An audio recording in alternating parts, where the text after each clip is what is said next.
कल हमने क्या पढ़ा था? कल हमने क्रांतियों के बारे में पढ़ा था, कुछ क्रांतियाँ बेसिक बताई थी जो इम्पोर्टेंट है, जो एग्जाम में पूछी जाती है। उसके अलावा कुछ फसलों के बारे में पढ़ा था, जिसमें गेहूँ था, चावल था, बाजरा, मक्का, ठीक है, कुछ फसलों के बारे में पढ़ा था। आज कुछ और बाकी जो फसलें हैं उनके बारे में पढ़ेंगे, जिसमें सबसे पहले हम गन्ना पढ़ते हैं, जो कि इंपॉर्टेंट है, एग्जाम में यहाँ से क्वेश्चन पूछा जाता है। ठीक है, गन्ने से रिलेटेड क्या है क्वेश्चन हमेशा एग्जाम में आता है। ठीक है, कि गन्ने की क्वालिटी क्या है और ये कौन से क्षेत्र में उगाई जाती है। गन्ना यानी शुगर केन इसको बोलते हैं। गन्ना क्या है? गन्ने की जो बुआई की जाती है, इसकी बुआई सबसे जरूरी है। इसकी बुआई दो टाइम होती है, एक तो अगेती होती है, पछेती होती है। ठीक है, अगेती का मतलब जो पहले बोई जाती है, जो अक्टूबर से लेकर जनवरी के बीच में मतलब बो दी जाती है, अक्टूबर से जनवरी। और दूसरी जो इसकी बुआई होती है वो जनवरी से अप्रैल के बीच में होती है। ठीक है, एक अगेती किस्म की होती है, एक पछेती किस्म की होती है। तो इसको हम बोल सकते हैं कि ये जनवरी से लेके अप्रॉक्सीमेट कब से, जनवरी से लेके अप्रैल तक इसकी बुआई होती है। अप्रैल तक इसकी जो है बुआई की जाती है, जनवरी से लेके अप्रैल तक इसकी बुआई होती है। और ये पूरे एक वर्षीय फसल है। कैसी फसल है? एक वर्ष का इसका टाइम लगता है इसको बोने के बाद इसको काटने यानी इसको पकाने। इससे बनता क्या क्या है गन्ने से? इससे एक तो ये एक फसली है, एक वर्षीय फसल है। कैसी फसल है? एक वर्ष का पूरा इसका प्रोसेस था। एक वर्ष का फसल है। ठीक है, टाइम कितना, टोटल टाइम कितना लगता है? इसकी कटाई कर लेते हैं, पेराई होने कटाई होगा, पेराई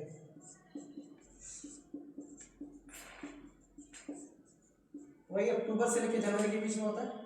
अब जो पहले बोई जाती है उसको पहले काटा जाएगा, अक्टूबर से जनवरी। और दूसरा जो कि जनवरी से अप्रैल के बीच में, जनवरी से अप्रैल में बोई जाएगी, वो लेट कटेगा ना। ठीक है, तो जैसे जनवरी से अप्रैल के बीच में जो बोई जा रही है वो पहले काट दी जाती है, तो अक्टूबर से जनवरी के बीच में इसकी कटाई की जाती है। गन्ना जो होता है एक उष्णकटिबंधीय फसल है। कैसा? उष्ण एवं उपोष्ण दोनों में आता है। उष्ण एवं उपोष्ण कटिबंधीय फसल है।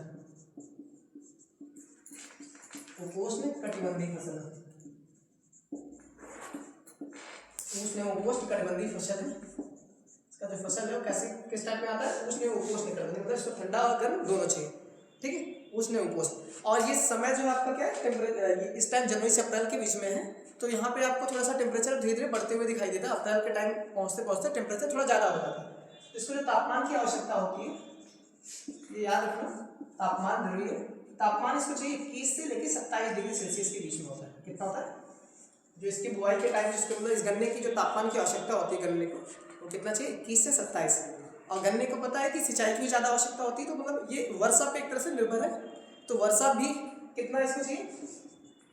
वर्षा की जो मात्रा होती है वो लगभग 75 से 150 सेंटीमीटर की बारिश होती है। मतलब कितना चाहिए? 75 से 150 सेंटीमीटर इसको वर्षा की आवश्यकता होती है। और ये एक सिंचित फसल, सबसे सर्वाधिक सिंचित फसल भी है। कैसी फसल है? सर्वाधिक सिंचित फसल भी है।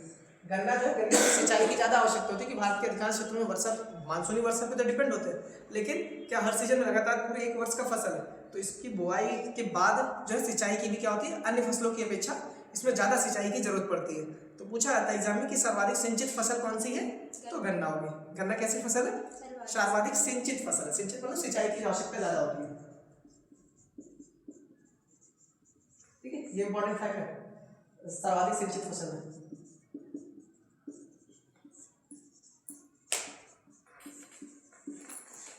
इसको याद रखना, सबसे ज़्यादा सिंचाई की आवश्यकता किसको होती है? गन्ने को ही होती है।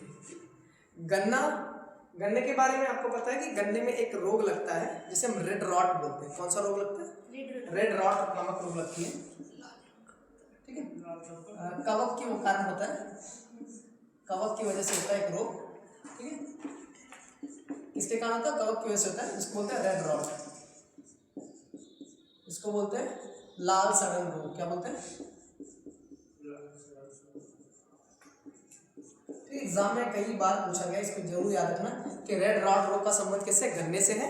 ठीक, गन्ने के बीचों बीच आपको दिखाई देता होगा लाल रंग की एक धारी बनी रहती है पूरी। ठीक है, उसी को बोलते हैं रेड रॉट यानी लाल सड़न रोग। ये किसकी वजह से होता है? फंगस की वजह से होता है। और किसमें होता है? गन्ने में होता है। ठीक है, ये पक्का याद रखना, इंपॉर्टेंट है, एग्जाम में पूछा जाता है। रेड रॉट रोग का संबंध कौन सी फसल से है? गन्ने से है, जो कवक की वजह से होता है। किसकी वजह से होता है? कवक की वजह से होता है। आपको पता है गन्ना जो होता है वो एक भारी किस्म का फसल है। कैसा भारी होता है, उसका वजन ज़्यादा होता है, और वजन ज़्यादा होने के साथ उसमें से गन्ने से बनता क्या क्या सिंपली तो गन्ने से चीनी बनता है, गुड़ बनता है और शराब बनता है। ठीक है, शराब वगैरह भी बनता है गन्ने से ही बनता है, गुड़ भी बनता है, चीनी भी बनता है और शराब भी बनता है। चीनी जो होता है गन्ने के अलावा भी, चीनी जो है आपका गन्ने के अलावा और कौन सी फसल से बनती है, चुकंदर वगैरह जो होता है उससे भी चीनी यानी जो शर्करा है, शक्कर जो है चीनी यानी चीनी किससे बनता है, गन्ने के अलावा चुकंदर से भी बनाया जाता है। इसको याद रखना, चीनी जो है सिर्फ गन्ने से ही नहीं बनता, चुकंदर वगैरह से भी चीनी बनाई जाती है। तो गन्ना एक तरह से उसका वजन ज़्यादा होता है, ठीक है, पानी उसमें शर्करा की मात्रा ज़्यादा होती है, और शर्करा का ह्रास ना हो मतलब कमी ना हो, इसलिए जो गन्ना मिलों की स्थापना की जाती है जहाँ पे इसका उत्पादन होता है, जिस क्षेत्र में भी गन्ने की खेती की जाती है, अधिकांशतः मतलब मैक्सिमम देखा गया है कि जितने भी गन्ना मिलों की स्थापना की गई है, जहाँ पे ज़्यादा उत्पादन होता है वहीं पे भी गन्ना मिलों की स्थापना कर दी जाती है। मान लो किसी क्षेत्र में गन्ना की उत्पादन ज़्यादा हो रहा है, ठीक है, कोई भी क्षेत्र ले लो जहाँ पे गन्ना का उत्पादन ज़्यादा होता है, तो गन्ना मिल की भी स्थापना उसी के पास में की जाती है, जिससे उसको काटने के बाद उस स्थान से लेके जाने पहुँचाने में जो लगने वाला समय है वो समय कम लगे। काटने के बाद क्या होता है उसमें जो उसका भार होता है उसमें ह्रास होने लगता है, कमी होने लगती है, जो उसमें शर्करा की मात्रा है वो कम होने लगता है, इसीलिए इसको बोला जाता है सबसे ज़्यादा हरासी फसल है। इसका जो भार हरासी कैसा फसल होता है गन्ना, गन्ना जो होता है भार हरासी फसल है, इसका जो वेट होता है वो लॉस होने लगता है। ठीक है,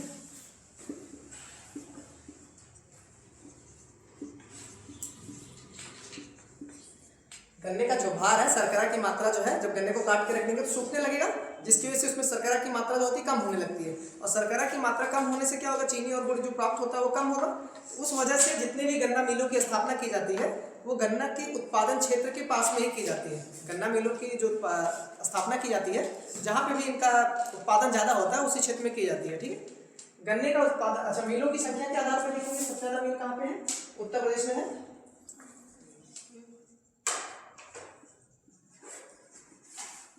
गन्ना मिल कहाँ पे है सबसे ज़्यादा, और गन्ने का सर्वाधिक उत्पादन भी जो होता है कहाँ पे होता है, उत्तर प्रदेश में होता है। उत्पादन के आधार पर देखेंगे सबसे ज्यादा उत्तर प्रदेश में ही है, यूपी, इसके बाद आपका जो है महाराष्ट्र। ठीक है, जबकि विश्व में जो गन्ने का उत्पादन होता है सबसे ज्यादा कहाँ पे होता है, ब्राजील में होता है। अगर विश्व में अगर देखा जाए तो कहाँ होता है, ब्राजील, जबकि विश्व में सबसे ज्यादा जो होता है ब्राजील में होता है, ये विश्व में। ठीक है, गन्ने का उत्पादन विश्व में ब्राजील में होता है, ब्राजील के बाद आपके भारत का स्थान होता है, किसका आता है, भारत का दूसरा स्थान जो है भारत, और भारत में अगर देखा जाए तो यूपी फिर महाराष्ट्र। ठीक है, यूपी और महाराष्ट्र।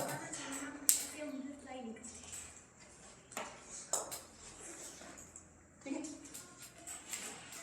और गन्ने के उत्पादन के लिए क्या है, ज़्यादा से ज़्यादा मात्रा में उर्वरकों की भी आवश्यकता होगी। ठीक है, जो कीटनाशक दवाइयाँ होती हैं या उर्वरक होते हैं उनकी ज़्यादा आवश्यकता होती है गन्ने के उत्पादन करने के लिए। तो गन्ने के उत्पादन के लिए आपको उर्वरक भी ज़्यादा चाहिए, फर्टिलाइजर जो होते हैं उनकी भी ज़्यादा आवश्यकता होती है, इनको श्रम की भी ज़्यादा आवश्यकता होती है। इसकी खेती करने के लिए निराई गुड़ाई फिर कटाई पिराई सब कुछ करने एक प्रोसेस होता है, पूरे प्रोसेस में जो होता है श्रम मतलब रोज श्रमिक की ज़्यादा आवश्यकता होगी। तो कैसी ये फसल है, श्रम आधारित फसल है, इसको बोल सकते हैं कि गन्ना एक कैसी फसल है, श्रम आधारित फसल है। इसको रासायनिक उर्वरक और जो पेस्टिसाइड होते हैं कीटनाशकों की, रासायनिक कीटनाशकों की ज़्यादा मात्रा में आवश्यकता होती है। ठीक, लिखना चाहे तो लिख सकते हैं, एक श्रम आधारित फसल है गन्ना। क्या है, गन्ना एक श्रम आधारित फसल है और इसमें रासायनिक उर्वरक एवं रासायनिक कीटनाशकों की अधिक मात्रा में आवश्यकता होती है। हाँ, इसको लिख सकते हैं, एक तरह से ये श्रम आधारित फसल है।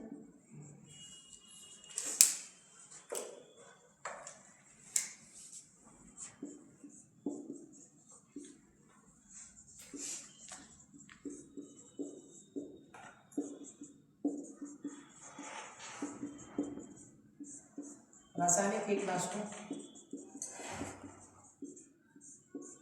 एवं उर्वरकों की आवश्यकता होती है।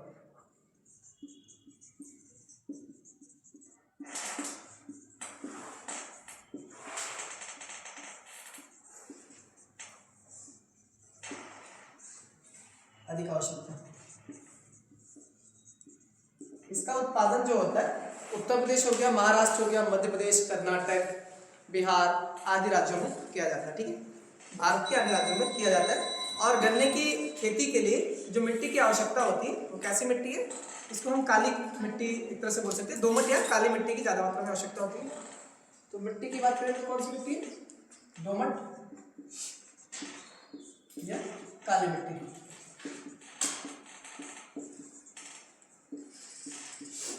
काली मिट्टी जो है, दोमट मिट्टी जो होती है इसके लिए ज़्यादा उपयुक्त होती है।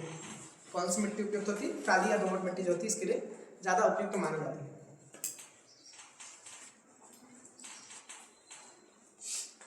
ठीक है, और गन्ने से क्या बनता है, चीनी बनता है। ठीक है, चीनी देखा जाए तो चीनी भारत में सबसे ज़्यादा, जहाँ पे चीनी मिल होंगी एक तरह से यूपी में जो है भारत में चीनी की उत्पादन क्षमता जो है सबसे ज़्यादा है। अगर सबसे ज़्यादा उत्पादन देखा जाए चीनी का सबसे ज़्यादा कहाँ पे होता है, यूपी में ही होता है। इसको लिखना चाहते हो, गन्ना का भी सबसे ज़्यादा उत्पादन यूपी में भी है। गन्ना का उत्पादन सबसे ज़्यादा कहाँ पे, यूपी में है। और गन्ने से चीनी बनता है, तो चीनी का उत्पादन भी सबसे ज़्यादा कहाँ पे होता है, यूपी में होता है। उसके बाद फिर महाराष्ट्र में होता है। ठीक है, और गन्ने पे अनुसंधान करने के लिए जो है गन्ना अनुसंधान संस्थान की स्थापना की गई। ठीक है, भारतीय गन्ना अनुसंधान संस्थान, क्या नाम है, भारतीय गन्ना अनुसंधान संस्थान।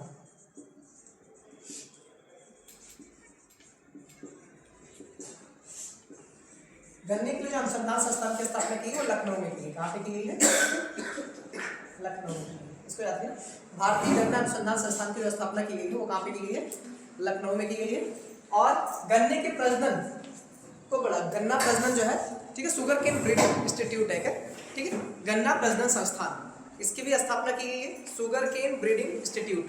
ये आपका स्थापना जो है कोयम्बटूर में हुआ। कहाँ पे हुआ, कोयम्बटूर में 1912 में किया गया था, गन्ना प्रजनन संस्थान।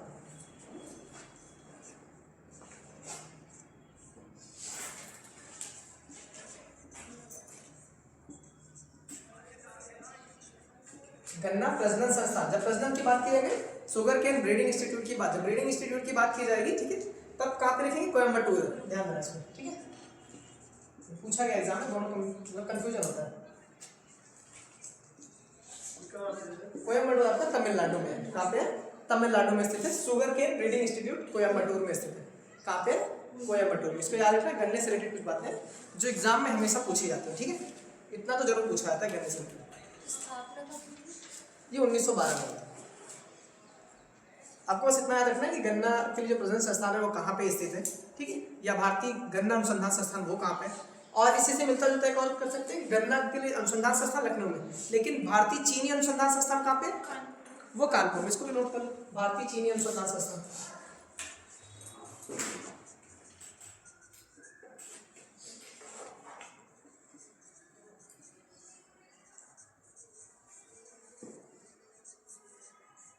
चीनी अनुसंधान संस्थान वो आपका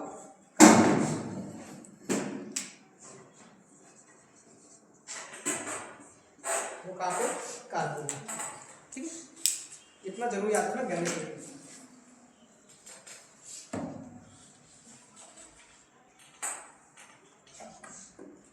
ठीक,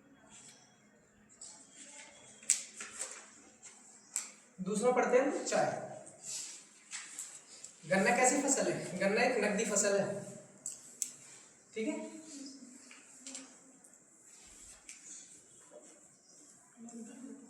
गन्ने का उत्पादन भारत में किस आधार पर, किस लिए किया जाता है, व्यापार के दृष्टि से किया जाता है। नगदी फसल है गन्ना। कैसी फसल है, एक नगदी फसल के अंतर्गत रखा गया। ठीक है, क्योंकि इसको जीविका निर्वाह के लिए नहीं किया जाता है, व्यापार पैसे कमाने के लिए किया जाता है। यानी वाणिज्यिक फसल है, वाणिज्यिक में क्या बोल सकते हैं, नगदी फसल है। क्या है, एक नगदी फसल, ये भी याद रखिए। अगला चाय के बारे में पढ़ना। चाय तो सबको पसंद होता है, सुबह डेली पीते हैं। ठीक है, चाय का जो मूल स्थान है वो चीन है। कहाँ पे, चीन है। चाय का मूल स्थान का, या इसकी उत्पत्ति जो है वो चीन में हुई है। और चीन से अंग्रेजों द्वारा भारत में लाया गया। किसके द्वारा लाया गया, चीन से अंग्रेजों द्वारा इसे भारत में लाया गया। चीन, अपने इतिहास में पढ़ा होगा 1813 का भारत शासन अधिनियम। ठीक है, भारत शासन अधिनियम 1813 में क्या कहा गया था, चाय और चीनी के साथ व्यापार के एकाधिकार को छोड़ के अन्य सभी एकाधिकार जो मतलब कंपनी का था उसे समाप्त कर दिया गया। ठीक है, उसको भी याद रखना। ठीक, तो चाय के बारे में पढ़ते। चाय को जो तापमान, ये कैसी फसल है, एक उष्ण व उपोष्ण कटिबंधीय है। कैसी है, उष्ण एवं उपोष्ण कटिबंधीय, ठीक है, कटिबंधीय का मतलब कि उष्ण क्षेत्र में भी इसकी बुआई की जाती है और उपोष्ण क्षेत्र में भी की जाती है, ठीक है। और चाय का मूल स्थान का अच्छा, इसको टेम्परेचर कितना चाहिए, तापमान इसको अधिक होता है। पता है आपने, चाय का उत्पादन जो होता है लेटराइट मिट्टी में ज़्यादा किया जाता है, ठीक है। जो ह्यूमस युक्त लेटराइट मिट्टी होती है उसमें ज़्यादा किया जाता है। और लेटराइट मिट्टी का निर्माण जो होता है जहाँ पे अधिक तापमान और अधिक वर्षा होती है उसी क्षेत्र में होता है ना। लेटराइट मृदा का निर्माण कहाँ पे होता है, जहाँ पे अधिक तापमान हो और अधिक मात्रा में वर्षा होती है, क्योंकि उससे क्या होता है, चूने और सिलिका का निक्षालन ज़्यादा मात्रा में होता है, ठीक है। तो तापमान इसको कितना चाहिए, 25 से 30 डिग्री सेल्सियस की तापमान की आवश्यकता होती है। और वर्षा भी इसको ज़्यादा चाहिए। वर्षा की मात्रा कितनी होनी चाहिए, लगभग 150 से 250 सेंटीमीटर की वर्षा होती है, ठीक है। 150 से 250 सेंटीमीटर की इसको बारिश की आवश्यकता होती है। वर्षा चाय जहाँ पे होता है, बारिश की भी ज़्यादा आवश्यकता होती है और तापमान की। किंतु बारिश का पानी खेत में नहीं रुकना चाहिए, ठीक है, क्योंकि अगर खेत में रुकेगा तो पत्तियों से ही बनाई जाती है चाय पत्ती। जो चाय पत्ती होती है उसके जो चाय का पौधा होता है उसकी पत्तियों से बनाया जाता है। अगर पानी खेत में रुकेगा तो वो जो पत्तियाँ होंगी सड़ जाएंगी, जिसकी वजह से इसकी जो बुआई की जाती है चाय का, वो ढलान युक्त स्थान पे किया जाता है, यानी पहाड़ों पे किया जाता है। इसकी जो बुआई होती है वो ढलान युक्त स्थान जो होते हैं वहाँ पे किया जाता है, जिसकी वजह से पानी जो है खेत में ना रुके। किंतु वर्षा की मात्रा ज़्यादा होनी चाहिए, वर्षा ज़्यादा चाहिए, बट पानी जो है खेत में नहीं रुकना चाहिए। इसीलिए इनकी बुआई जो की जाती है वो ढलान युक्त स्थान जहाँ पे वहीं पे की जाती है, ठीक है। चाय के लिए चाय की 2 किस्म है, एक है बोहिया किस्म, ठीक है, इसकी 2 किस्म इंपॉर्टेंट है, याद रखना। एक है असामिका, एक है बोहिया, जिसको हम बोलते हैं चीनी किस्म, चीन की किस्म है। दूसरा होता है असामिका, ठीक है, इसको बोलते हैं असमी, ठीक है। चाय की 2 किस्म होती है जिसकी बुआई की जाती है। ये किस्म के नाम है, इसको याद रखना। बोहिया किस्म है, ठीक है, बोहिया किस्म यानी चीनी। दूसरा होता है असामिका यानी असमी किस्म, ठीक है। चाय के लिए क्या चाहिए, चाय की पत्तियों को तोड़ने के लिए श्रम की, मतलब एक तरह से कुशल श्रम की आवश्यकता होती है। और श्रमिकों की क्या है, ज़्यादा मात्रा में आवश्यकता चाहिए। और वो श्रमिक आज कैसे होने चाहिए, सस्ते श्रमिक होने चाहिए।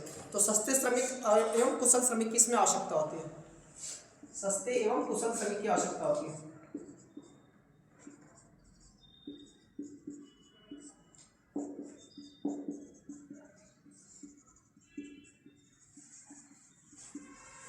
ये अधिक आवश्यकता होती है, ठीक है। इसमें श्रमिक भी जो चाहिए था पत्तियों को तोड़ने के लिए वो सस्ते भी होने चाहिए और अधिक मात्रा में जरूरत होती है। तो ये भी एक कैसी है, श्रम आधारित फसल है, ठीक है। चाय भी एक कैसी श्रम आधारित फसल है। चाय का उत्पादन पूरे विश्व में जो होता है सबसे ज़्यादा चाइना में होता है। कहाँ पे होता है, चाइना में होता है। जबकि भारत में अगर पूछा जाए तो चाय का उत्पादन सबसे ज़्यादा कहाँ पे होता है, असम में होता है। कहाँ पे होता है, असम में होता है, फिर पश्चिम बंगाल में होता है। कहाँ पे होता है, असम में, फिर पश्चिम बंगाल में होता है। इसके उत्पादन क्षेत्र में आप क्या क्या लिखते हैं, असम, पश्चिम बंगाल,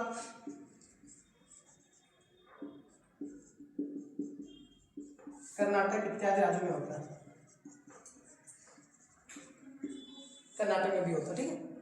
नीलगिरी की पहाड़ियों वगैरह जो है उस क्षेत्र में भी चाय का उत्पादन किया जाता है। पश्चिम बंगाल में एक स्थान है दार्जिलिंग, ठीक है, जहाँ पे चाय का उत्पादन किया जाता है। पश्चिम बंगाल में दार्जिलिंग और कर्नाटक में क्या है, नीलगिरी की पहाड़ियों पे चाय का उत्पादन किया जाता है, ठीक है। चाय के प्रसंस्करण के लिए जो है, ठीक है, इसके प्रोसेसिंग के लिए चाय बोर्ड की स्थापना की गई है, ठीक है। तो चाय बोर्ड आपका कहाँ पे, ये आपका कोलकाता में, कहाँ पे, कोलकाता में। चाय बोर्ड की स्थापना कहाँ पे की गई, कोलकाता में की। इसको याद रखना, ठीक है। इतना चाय के बारे में याद रखना, ये पूछा जाता है।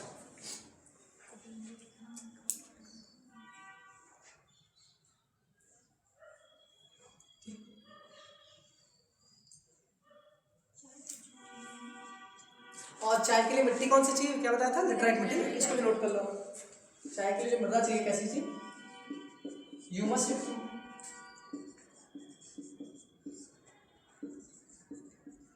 ह्यूमस युक्त लेटराइट मृदा,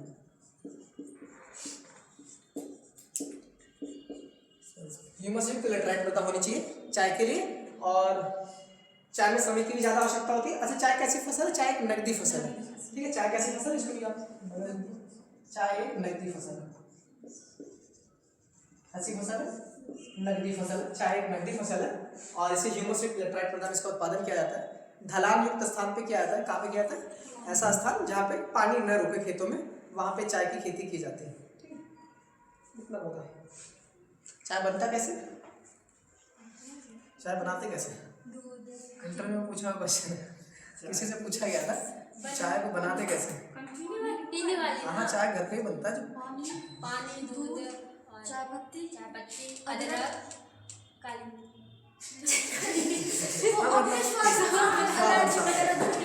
पता होना चाहिए चाय का पूरा प्रोसेस क्या क्या बनता है। अगला जो कहवा के बारे में पढ़ना है, कॉफी के बारे में। किसके बारे में पढ़ना है?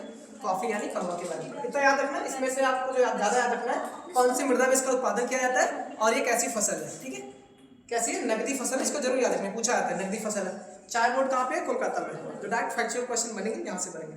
इसके अलावा जब स्टेटमेंट में पूछा जाएगा तो आपको जैसे सस्ते एवं कुशल श्रमिक की आवश्यकता होती है कि नहीं होती, ऐसे स्टेटमेंट घुमा के बना देंगे। और इसके टेम्परेचर और वर्षा के आधारित देख लेंगे। बस इतना याद रखना कि इसमें वर्षा जो होती है, वर्षा की ज़्यादा मात्रा में आवश्यकता होती है और टेम्परेचर 25 से 30 का मतलब क्या है? अन्य फसलों के अपेक्षा कि इनमें ज़्यादा मात्रा में तापमान की आवश्यकता भी हो रही है। ठीक है, तो तापमान भी ज़्यादा चाहिए और वर्षा भी अधिक मात्रा में चाहिए। तो ये स्टेटमेंट बना के पूछे जाते हैं। और भारत में इसका उत्पादन सबसे ज़्यादा असम, पश्चिम बंगाल, कर्नाटक आदि राज्यों में किया जाता है। ठीक है, और विश्व में सबसे ज़्यादा चाय का उत्पादन कहाँ पर होता है? चाइना में होता है। ठीक है, और ये कहाँ का, इसका मूल स्थान कहाँ है चाय का? ये लिखे थे कि नहीं? लिख लो इसको। चाय का मूल स्थान क्या है? चाइना। मूल स्थान मतलब इसका उद्गम, जहाँ से इसकी उत्पत्ति हुई है। चाय का क्या है? मूल स्थान चाइना है। इसको याद रखना, मूल स्थान भी पूछा जाता है।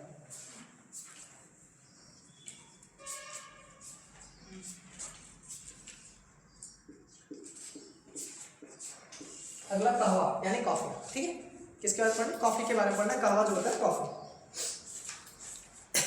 कॉफी के लिए क्या चाहिए? कॉफी के लिए भी सेम स्थिति होता है। ठीक है, कॉफी का जो उत्पत्ति स्थान है वो कहाँ पे है? किसी को पता है? ये अबिसिनिया, एक जो अफ्रीका का हाईलैंड एरिया है, अबिसिनिया यानी इथियोपिया, जो इथियोपिया वाला क्षेत्र है, अबिसिनिया में इसका मूल स्थान है। इसकी उत्पत्ति कहाँ से हुई कॉफी की? अबिसिनिया यानी इथियोपिया से हुई है। जबकि उत्पादन की दृष्टि से देखा जाए तो ये ब्राजील में होता है। ठीक है, इसका मूल स्थान भी याद रखना कॉफी का। ठीक है, मूल स्थान कहाँ पे? अबिसिनिया का क्षेत्र है।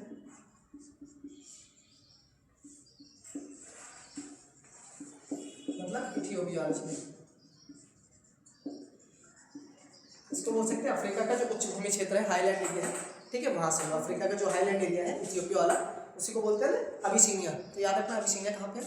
इथियोपिया में ही है। ठीक है, अबिसिनिया का पठार भी पूछा जाता है तो इथियोपिया में ही होगा। ठीक है, याद रखना। और इसके अलावा जो चाय को टेम्परेचर की आवश्यकता, वैसे तो एक ऐसी फसल है, ये उष्ण एवं उच्च आर्द्र वाली फसल है। इसको आर्द्रता की आवश्यकता अधिक होती है।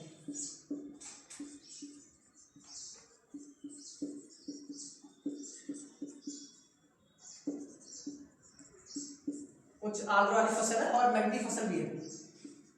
कैसी फसल है? नगदी फसल। ठीक है, उष्ण मतलब टेम्परेचर की आवश्यकता इसको है। ठीक है, टेम्परेचर जो इसको चाहिए, तापमान जो चाहिए होता है कहवा के लिए, क्योंकि कहवा का उत्पादन आपने जितना भी देखा होगा, पढ़ा होगा, क्या है? दक्षिण भारतीय राज्यों में होता है, प्रायद्वीपीय क्षेत्र में होता है। तो प्रायद्वीपीय क्षेत्र जो आपका भारत कौन से स्थान में आता है? उष्ण क्षेत्र में आता है। किसमें आता है? उष्ण, ट्रॉपिकल एरिया के अंतर्गत आता है ना। आपका प्रायद्वीपीय भारत 23 डिग्री के नीचे है तो पूरा क्या है? ट्रॉपिकल। तो इसको उष्ण चाहिए और वहाँ पे टेम्परेचर ज़्यादा है, वाष्पीकरण ज़्यादा होगा तो कैसे चाहिए? आर्द्रता भी वहाँ पे ज़्यादा मात्रा में होगी। ठीक है, तो ऐसे याद कर सकते हैं कि कॉफ़ी के लिए उष्ण एवं उच्च आर्द्रता वाले, ह्यूमिडिटी वाले स्थान जो होते हैं वो इसके लिए उपयुक्त होते हैं। ठीक है, यानी आपका दक्षिण भारतीय राज्य। ठीक है, जिसमें कर्नाटक हो गया, केरल हो गया, तमिलनाडु इत्यादि राज्य आते हैं। इसको तापमान जो चाहिए लगभग कितना चाहिए? 16 से 28 डिग्री। ठीक है, 16 से 28 डिग्री। और वर्षा की अधिक मात्रा में आवश्यकता होती है, क्योंकि वर्षा ज़्यादा होगी तो उच्च आर्द्रता, जो ये कंडीशन लिखी हुई उच्च आर्द्र वाली, ह्यूमिडिटी वाली। और दक्षिण भारतीय राज्यों में वर्षा अधिकांशतः एवरेज ज़्यादा ही होती है। ठीक है, कितना होती है वर्षा दक्षिण भारतीय राज्यों में? आपको मतलब इसको, इस कहवा के लिए कितना चाहिए? 150 से 250 सेंटीमीटर इसको भी वर्षा चाहिए। ठीक है, चाय में भी यही स्थिति है। लेकिन चाय का उत्पादन जो है उष्ण एवं उपोष्ण दोनों कंडीशन में होता है। यानी आपके असम में भी होता है, पश्चिम बंगाल में भी होता है और निधे कर्नाटक वगैरह में भी चाय की खेती की जाती है, इसलिए उसमें लिखा था उष्ण एवं उपोष्ण दोनों लिखा था, ट्रॉपिकल वाला भी लिखा था, ठीक है, और टेम्परेट भी। इसमें क्या लिखा है, उष्ण एवं उच्च आर्द्रता वाली, मतलब यहाँ पे इसको ट्रॉपिकल वाले कंडीशन में बोला जाता है। कहाँ पे बोला जाता है, जो ट्रॉपिकल कंडीशन होती है, जहाँ पे जो भारत का दक्षिण भारतीय राज्य में ट्रॉपिकल के अंतर्गत आता है। 0 से 23 के देखा जाए तो ट्रॉपिकल होती है, तो भारत का जो दक्षिण भारतीय राज्य है 23 डिग्री के नीचे पूरा क्या है, ट्रॉपिकल। एक बार फिर समझा दीजिए मैं। ये भारत की कर्क रेखा यहाँ से जाती है 23.5 वाला, जहाँ पे 0 डिग्री, तो ये पूरा का पूरा एरिया जो होता है 23.5 से लेकर 0 के बीच जो होता है वो ट्रॉपिकल होता है। कैसा होता है, इसको हम पूरा ट्रॉपिकल बोलते हैं, उष्ण कटिबंधीय क्षेत्र, ठीक है। इनको जोन में बांटा गया टेम्परेचर के आधार पर। तो यहाँ पे टेम्परेचर जो होता है अधिकांशतः ज़्यादा होता है, जबकि 23 के ऊपर हम देखते हैं तो टेम्परेचर धीरे जैसे 0 से ऊपर जैसे जैसे जा रहे हैं टेम्परेचर कम होता जाता है। तो 0 से 23 के बीच में जो क्षेत्र है उसको हम ट्रॉपिकल बोलते हैं, यानी उष्ण कटिबंधीय क्षेत्र, और इसके ऊपर का जो क्षेत्र होता है उसको क्या बोलते हैं, टेम्परेट, यानी उपोष्ण या शीतोष्ण कटिबंधीय क्षेत्र इसको बोलते हैं। क्या बोलते हैं, पहले उपोष्ण फिर शीतोष्ण कटिबंधीय क्षेत्र आता है, ठीक है। असम प्रायद्वीप भारत में आता है। कौन, असम असम नहीं, क्वेश्चन में था क्या असम प्रायद्वीप भारत में आता है, तो वो गलत लिखा था ना।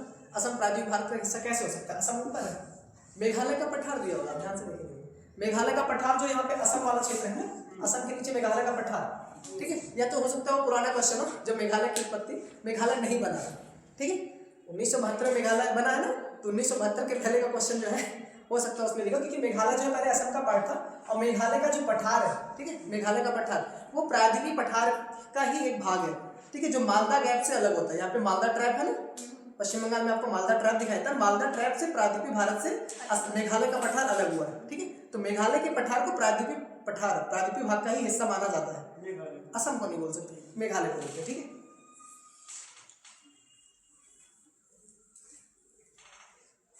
कावा की 2 किस्में हैं, ठीक है, जो भारत में होती है, एक तो अरेबिका है और दूसरा है रोबस्टा। कौन सी, रोबस्टा। और भारत में सबसे ज्यादा जो होती है रोबस्टा की होती है, सर्वाधिक उत्पादन, ठीक है, सबसे ज्यादा उत्पादन भारत में किसका होता है, भारत में, भारत में सबसे ज्यादा उत्पादन कावा की कौन सी होती है, रोबस्टा किस्म की जो खेती की जाती काफी होती है, उसका उत्पादन भारत में ज्यादा किया जाता है, ये पूछा भी गया एग्जाम में, इसको याद रखना, ठीक है, रोबस्टा। और कहवा के लिए क्या, कहवा बोर्ड का, अच्छा इसका उत्पादन कौन कौन से क्षेत्र में है, एक तो कर्नाटक हो गया, कर्नाटक हो गया, तमिलनाडु हो गया, आंध्रा हो गया, केरल हो गया, तमिलनाडु, केरल आदि क्षेत्रों में होता है, ठीक है। दक्षिण भारतीय क्षेत्रों में लगभग इसका उत्पादन किया जाता है। और इसको कहवा के लिए क्या, कहवा बोर्ड की स्थापना यानी कॉफी बोर्ड की स्थापना भी की गई। ये कहाँ पे है आपका, कहवा बोर्ड बंगलुरु में है ना, कहवा बोर्ड की स्थापना, कॉफी बोर्ड की स्थापना जो की गई वो बेंगलुरु में की गई है,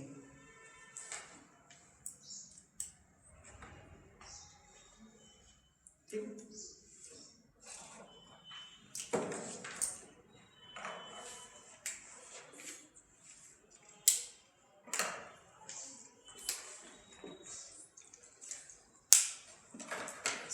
ये भाई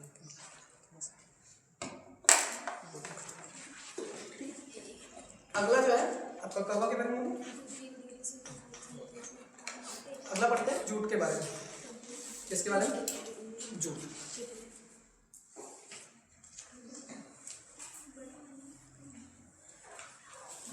जूट का उत्पादन जो होता है ये मुख्यतः खरीफ फसल में किया जाता है। कौन सी फसल ऋतु में किया जाता है, खरीफ की ऋतु में जूट की बुआई की जाती है। तो जूट जो है आपका किसके अंतर्गत आता है, खरीफ के अंतर्गत आता है जूट। ये खरीफ फसल है,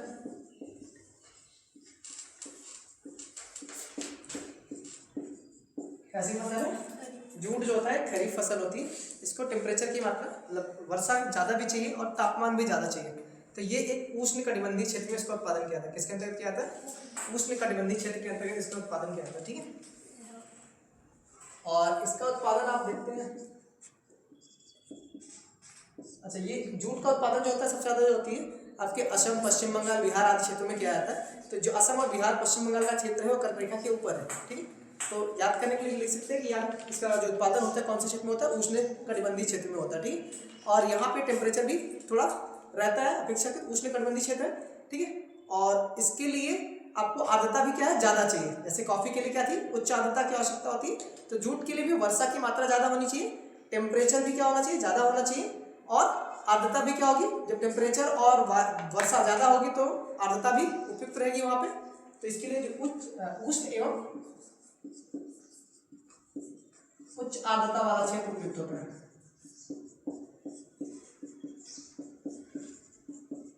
ठीक है, इसके लिए उष्ण मतलब उष्ण कटिबंधीय एवं उच्च आर्द्रता वाले क्षेत्र जो होते हैं इसके लिए उपयुक्त होते हैं। इसका उत्पादन, अच्छा टेम्परेचर लिखना पहले, तापमान वही 25 से 30 इसको चाहिए, तापमान की आवश्यकता होती है, वर्षा भी इसको ज़्यादा चाहिए। वर्षा की जो मात्रा होती है, वर्षा की मात्रा इसको लगभग 150 से 200 सेंटीमीटर की बारिश है, कितना 150 से लगभग 200 सेंटीमीटर इसको वर्षा की आवश्यकता होती है। जूट, इसका उत्पादन आपके पश्चिम बंगाल,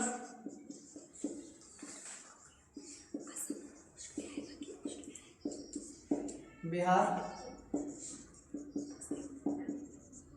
असम आदि राज्यों में जो है अधिक मात्रा में किया जाता है। ठीक है, पश्चिम बंगाल, बिहार, असम आदि राज्यों में जो है जूट का उत्पादन अधिक मात्रा में किया जाता है। इसको टेम्परेचर भी अधिक चाहिए और तापमान वर्षा भी अधिक मात्रा में चाहिए। और ये एक तरह से क्योंकि इसमें श्रम की अधिक आवश्यकता होती है, तो ये बोल सकते हैं कि जो जूट होता है एक श्रम आधारित फसल है। कैसे फसल है? श्रम आधारित फसल है। इसके जो मिलों की स्थापना की जाती है वो जहाँ पे इसका उत्पादन होता है उसी क्षेत्र में किया जाता है। तो आपको पश्चिम बंगाल हो गया, बिहार हो गया आदि क्षेत्रों में इसका मिल दिखाई देंगे। ठीक है, फसल कैसी है? खरीफ फसल है। सर जो असम उष्ण में आएगा कि उष्ण? नहीं, असम में नहीं आता। जैसे जनरली इसको हम बोल सकते हैं क्योंकि टेम्परेचर इसको ज़्यादा चाहिए।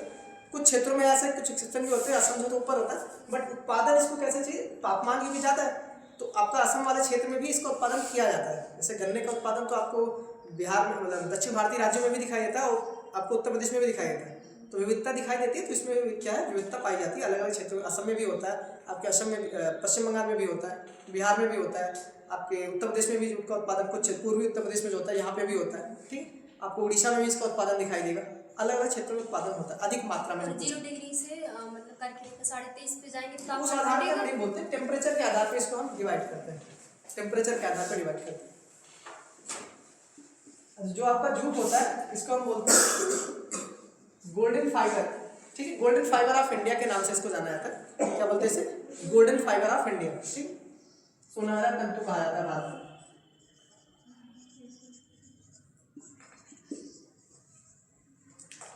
फाइबर ऑफ इंडिया के नाम से जानते हैं जूट को। क्या बोलते हैं? गोल्डन फाइबर ऑफ इंडिया के नाम से इसको जाना जाता है जूट को। और जूट के लिए जो जूट बोर्ड की स्थापना की गई है वो आपका कहाँ पे? कोलकाता में। और चाय बोर्ड भी कहाँ पे? कोलकाता में।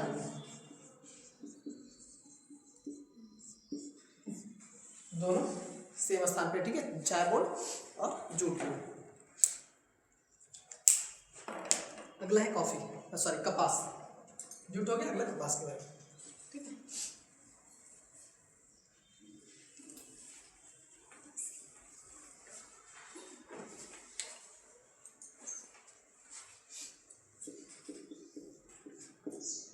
कपास यानी कॉटन, कॉटन का उत्पादन करेंगे। ठीक है, जो इसका उत्पादन किया जाता है कपास का। ठीक है, अच्छा जूट का उत्पादन भारत में सबसे ज़्यादा होता है। पूरे विश्व में देखा जाए तो जूट का उत्पादन सबसे ज़्यादा कहाँ पर होता है? भारत में होता है। उसके बाद बांग्लादेश, फिर चाइना वगैरह में होता है। ठीक है, ठीक, सबसे ज़्यादा जो है जूट का उत्पादन कहाँ पे होता है? भारत में ही होता है जूट का उत्पादन। और कपास के बारे में पढ़ते हैं। कपास का उत्पादन जो है भारत के पश्चिमी क्षेत्रों में किया जाता है। कहाँ पे किया जाता है? पश्चिमी क्षेत्रों में किया जाता है कपास का उत्पादन। तो ये भारत के उत्तर पश्चिम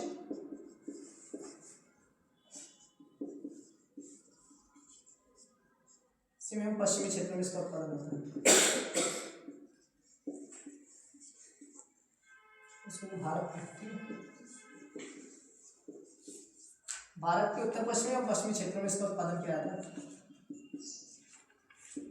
ठीक है, और इस क्षेत्र में तापमान कैसा होता है? मतलब ये उष्णकटिबंधीय है।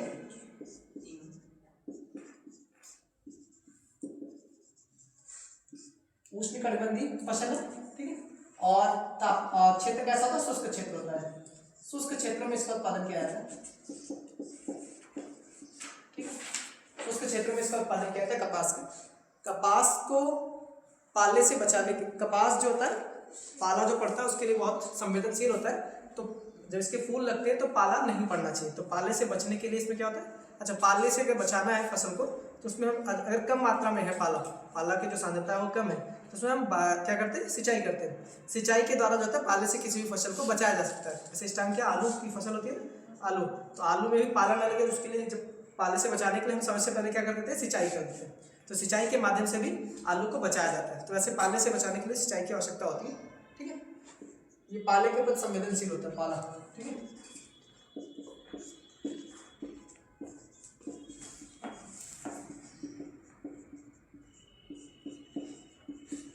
संवेदनशील फसल पाले के प्रति क्या संवेदनशील है। इसका उत्पादन जो होता है वो गुजरात, महाराष्ट्र, आंध्रा, तेलंगाना, आंध्रा,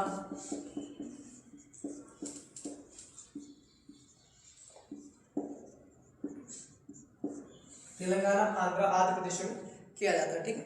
और इसको कपास को जो है सिल्वर फाइबर ऑफ इंडिया बोलते हैं। क्या बोलते हैं? सिल्वर फाइबर ऑफ इंडिया के नाम से आते हैं। ध्यान देना, एक सिल्वर फाइबर है और एक गोल्डन फाइबर है। इसको क्या बोलते हैं? Silver fibre of India, fibre of India के नाम से जानते हैं। इससे सिल्वर फाइबर ऑफ इंडिया के नाम से जानते हैं। मतलब कपास को जो व्हाइट गोल्ड भी कहा जाता है। क्या बोलते हैं? व्हाइट गोल्ड के नाम से भी जानते हैं, ठीक है। इसे व्हाइट गोल्ड बोलते हैं, जबकि जूट को क्या बोलते हैं? गोल्डन फाइबर बोलते हैं, ठीक है। ये ध्यान रखना, जो कपास होता है उसको व्हाइट गोल्ड बोलते हैं और या सिल्वर फाइबर ऑफ इंडिया बोलते हैं, ठीक है। कपास के लिए जो कपास अनुसंधान संस्थान है, ठीक है, कॉटन रिसर्च इंस्टीट्यूट है, ठीक है, वो आपका नागपुर में है, ठीक है। कॉटन रिसर्च इंस्टीट्यूट कहाँ पे है? कपास अनुसंधान संस्थान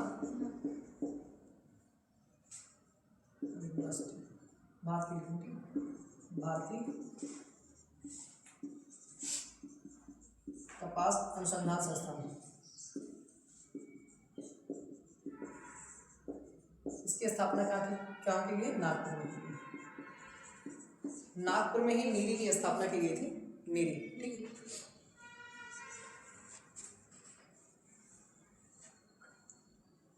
भारतीय कपास अनुसंधान संस्थान कहाँ पे है?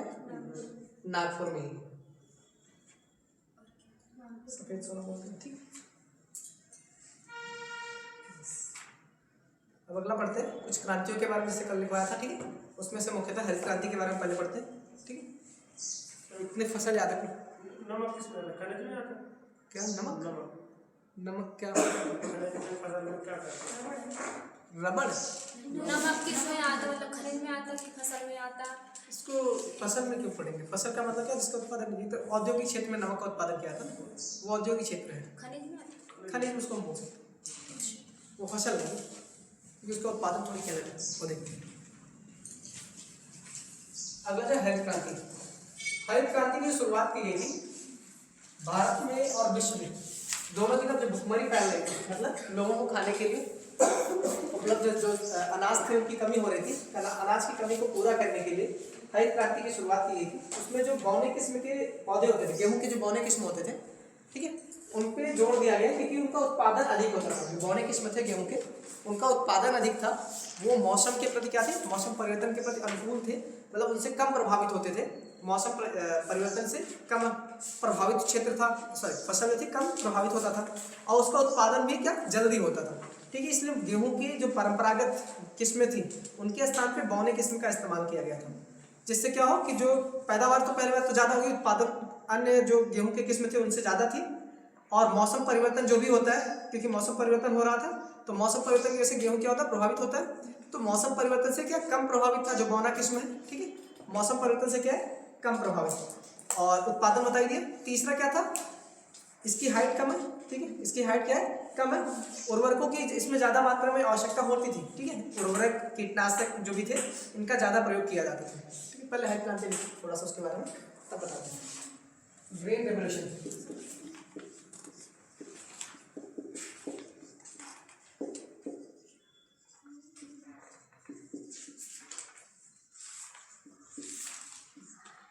Green revolution. ग्रीन रेवोल्यूशन की जो शुरुआत हुई है इसमें ऐसे 3 चीज जरूरी होती है। एक तो आपका क्या है, हाई यील्ड वैरायटी की जो है बीजों की आवश्यकता होती है, उच्च किस्म की पैदावार वाली बीजें, ठीक है।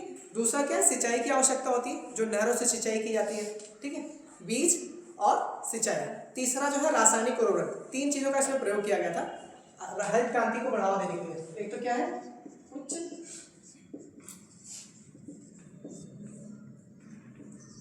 किस्म के बीज। दूसरा आपका है रासायनिक उर्वरक,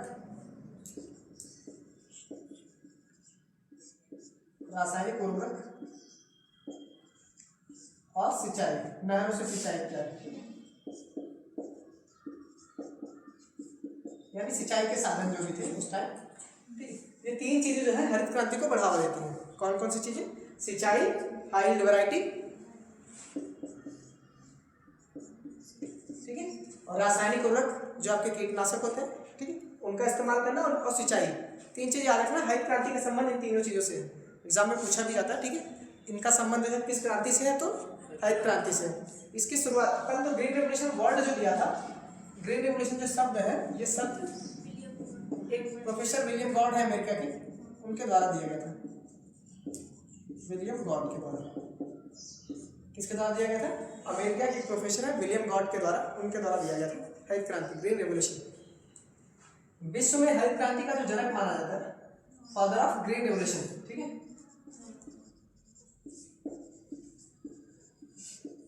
विश्व में इसका जनक कौन है, Norman Borlaug, professor Norman Borlaug.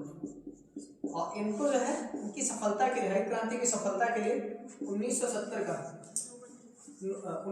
Nobel शांति पुरस्कार दिया गया था, ठीक है।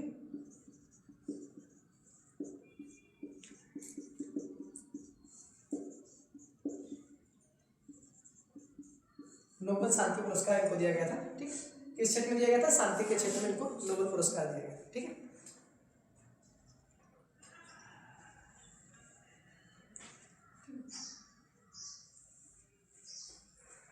अब इसमें एक संस्था है, एक तो जो बौने किस्म जो परंपरागत गेहूं का उत्पादन किया जाता था, उनके स्थान पर जो है बौने किस्म के गेहूं का उत्पादन पे जोर दिया गया था। और उसका जो वो किया था, किसके तत्वाधान में किया गया था ये काम, एक तो रॉक फेलर करके एक इंस्टीट्यूट है और फोर्ड इंस्टीट्यूट, 2 इंस्टीट्यूट थी। इसका नाम क्या है, बौने किस्म के गेहूं के लिए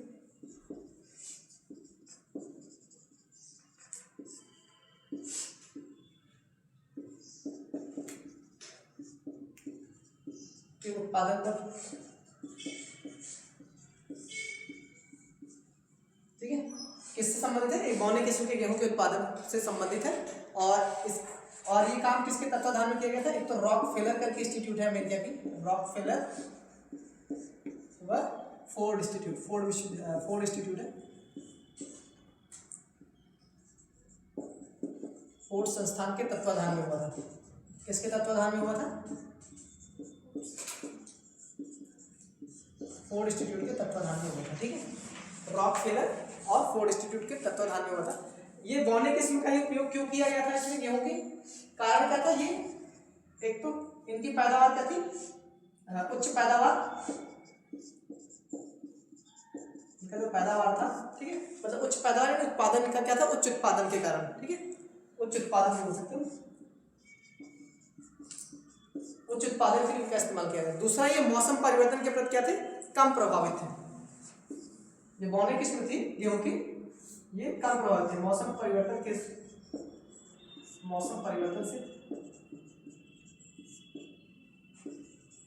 कम प्रभावित थी, मौसम परिवर्तन से क्या थी, कम प्रभावित थे, ठीक है। 2-3 चीजें हैं जो मतलब बौने किस्म का प्रयोग इसीलिए किया गया था कि मौसम एक तो क्या है, ये मौसम परिवर्तन से कम प्रभावित है, दूसरा इनका उत्पादन क्या था, वो अपेक्षाकृत ज्यादा था, ठीक।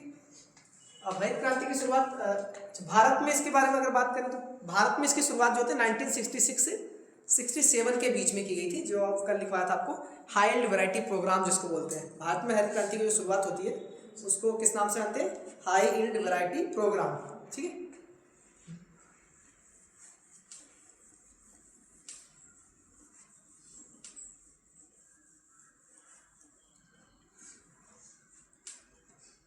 भारत में क्या है, भारत में इसकी शुरुआत जो होती है वो 1966 से 67 के बीच में हुई थी। ठीक है, भारत में शुरुआत,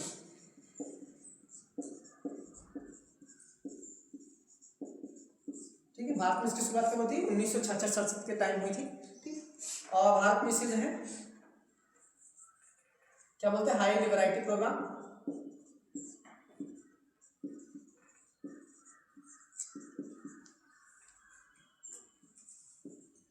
क्या बोलते हैं, उच्च पैदावार के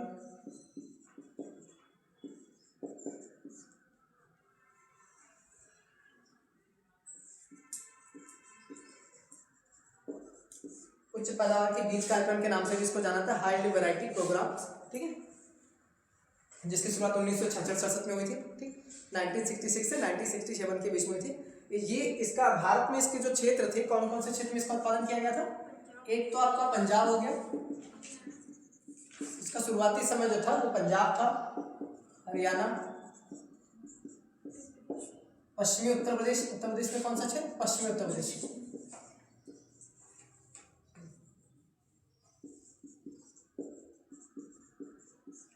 पश्चिमी उत्तर प्रदेश, और गुजरात का, राजस्थान का गंगानगर है, कौन सा, राजस्थान का गंगानगर, राजस्थान के गंगानगर आदि क्षेत्रों में इसका उत्पादन शुरुआती समय में किया गया था। ठीक है, और ये कुछ सीमित फसलों के लिए थे। ठीक है, यानी गेहूं और चावल पे ही थे, सीमित फसल कौन कौन सी थी, गेहूं और चावल पे ही थे शुरुआती समय में, गेहूं व चावल। और भारत में इसकी शुरुआत का जो श्रेय दिया जाता है वो एमएस स्वामीनाथन को दिया जाता है। किसको दिया जाता है, एमएस स्वामीनाथन श्रेय दिया जाता है, श्रेय किसको जाता है, एमएस स्वामीनाथन को।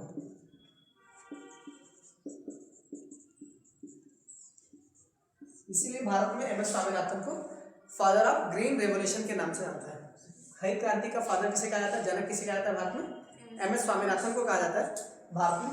तो श्रेय मतलब एमएस स्वामीनाथन को हरित क्रांति का जनक कहा जाता है भारत में, जबकि विश्व में किसे बोलते हैं, नॉर्मन बोरलॉग को बोलते हैं। और ग्रीन रेवोल्यूशन जो वर्ड दिया गया था वो विलियम गॉड के द्वारा दिया गया था। तीन लोगों का नाम इसमें याद रखो। ठीक है, और एमएस स्वामीनाथन को जो है 2024 का क्या बोलते हैं, 2024 का भारत रत्न दिया गया था। ठीक है, 2024 का इनको भारत रत्न भी प्रदान किया गया। ठीक है, एमएस स्वामीनाथन, इनके साथ टोटल और 4 लोगों को भी मिला था, मतलब इनको मिला के टोटल 5 लोग, इनके अलावा 4 लोगों को भी भारत रत्न से सम्मानित किया गया।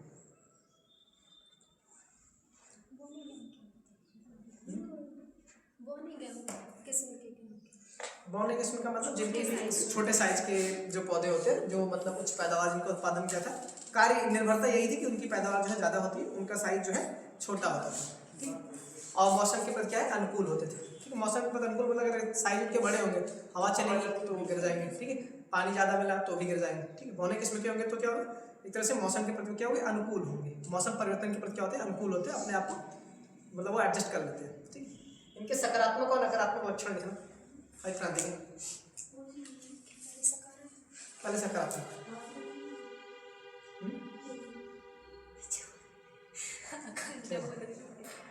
ठीक, पहले लिखना सकारात्मक लक्षण, सकारात्मक लक्षण।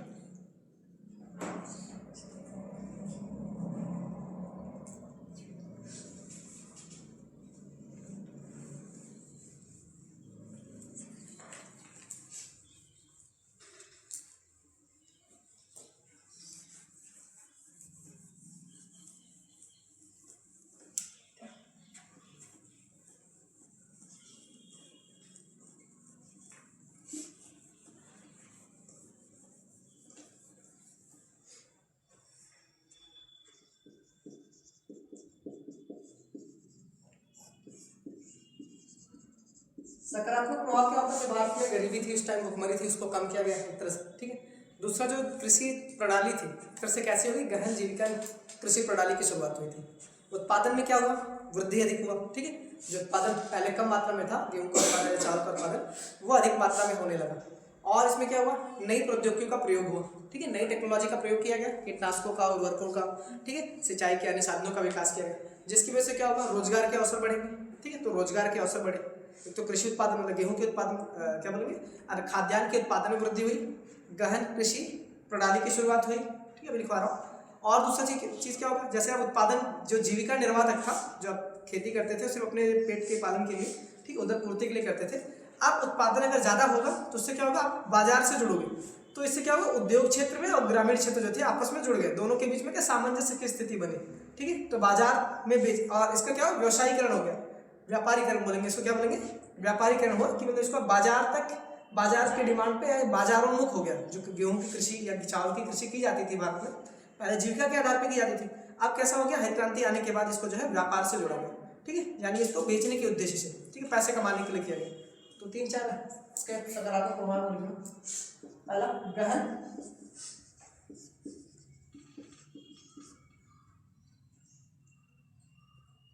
गहन कृषि प्रणाली, गहन कृषि उत्पादन प्रणाली की शुरुआत हुई।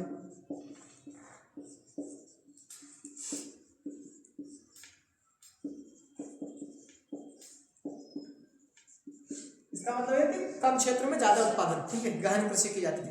अब गहन कृषि करने के लिए क्या है, सिंचाई चाहिए, जल की आवश्यकता होगी, कीटनाशकों की आवश्यकता होगी, उर्वरकों की आवश्यकता होगी, ठीक है, और हाई वैरायटी जो होंगी उनकी आवश्यकता होगी, जो ज़्यादा पैदावार करने वाले जो बीज होंगे या उनकी किस्में होंगी उनका हम प्रयोग करेंगे। तो ये सब कब स्टार्ट हुआ, हरित क्रांति के, ग्रीन रेवोल्यूशन के बाद से स्टार्ट हुआ। तो ये सकारात्मक प्रभाव है इसका, ठीक।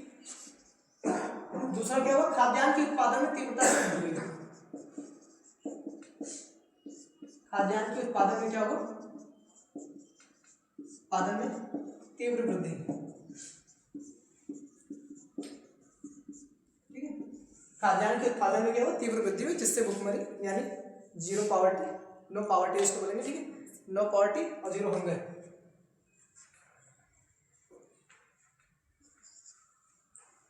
नई प्रौद्योगिकी के प्रयोग से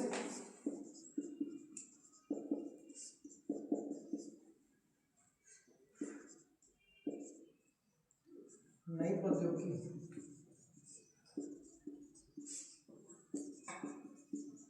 प्रयोग से रोजगार सृजन, रोजगार का क्या होगा, रोजगार का सृजन, रोजगार के सृजन तैयार हुआ, ठीक है, रोजगार से लोगों को जोड़ा गया, ठीक है, लोग क्या हुआ, लोगों को रोजगार से जोड़ा गया। जो ग्रामीण क्षेत्र में गरीबी की स्थिति थी, रोजगार के अवसर नहीं थे, उनको क्या हुआ, रोजगार से जोड़ दिया गया, ठीक है। अब जो कृषि होती थी क्या चीज है, जीविका निर्वाह के स्थान पे अब बाजारोन्मुख कृषि का उत्पादन किया जा रहा है। जीविका निर्वाह के स्थान पे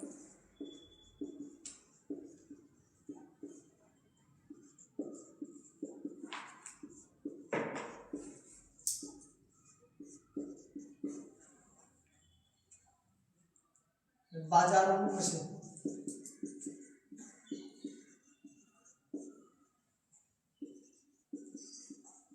बाजारोन्मुख कृषि की शुरुआत की गई, ठीक। ये 3-4 क्या है, इसके सकारात्मक प्रभाव हैं और लोगों को जो है बाजार से जुड़ने का अवसर मिला। ग्रामीण क्षेत्र का जो है, इसमें क्या, ग्रामीण क्षेत्र की समृद्धि हुई। ग्रामीण क्षेत्र की समृद्धि के साथ साथ क्या, ग्रामीण, इसको क्या बोलेंगे, ग्राम समृद्धि बोलेंगे, ठीक है। ग्राम समृद्धि के साथ साथ उनके आय में भी वृद्धि हुई, तो ये भी लिख सकते हैं, उनके आय में वृद्धि, प्रति व्यक्ति आय तथा राष्ट्रीय आय में वृद्धि।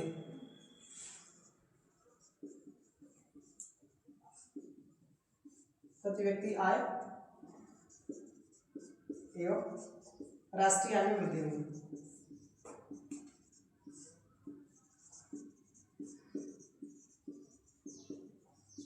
ठीक। ये कुछ सकारात्मक प्रभाव।